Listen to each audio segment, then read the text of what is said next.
14వ స్థలము. యేసునాథుని మృతదేహాన్ని సమాధిలో నుంచుట. యేసుక్రీస్తువా, మిమ్మును ఆరాధించి మీకు స్తోత్రము చేయుచున్నాము. ఏలైనా మీ తిరుసేవ చేత ఈ లోకమును రక్షించితిరి.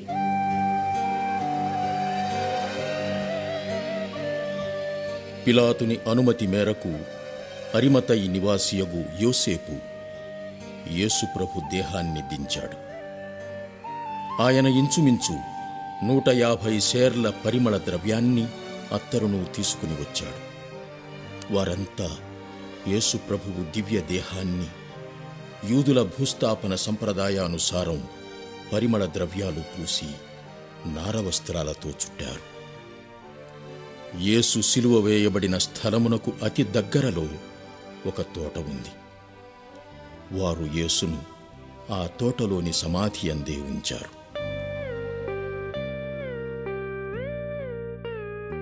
అనంత శ్రమలను అనుభవించి మహిమలోనికి ప్రవేశింపనున్న ఓ దేవా, మీతో కలిసి నేను మరణించాలని ఉంది. నా పాత జీవితాన్ని సంస్కరించుకోవాలని ఉంది. 3 రోజులు మీరు ఏ విధంగా సమాధిలో ఉండి ఉత్థానమయ్యారో అదేవిధంగా నేను కొత్త జీవితంలో కొత్తవైన మాటలు, చేతలు, తలంపులతో తిరిగి జన్మించాలని ఆశగా ఉంది.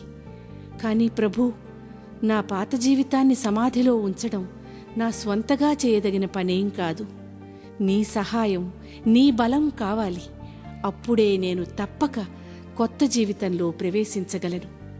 నీవు నాకు ఆ అనుగ్రహం దయచేస్తావని విశ్వసించి ముందుకి సాగుతున్నాను. మీ ఉత్థానము నాకు ఎల్లవేళలా మంచి చేయుటకు శక్తినిచ్చునుగాక. ఆమేన్.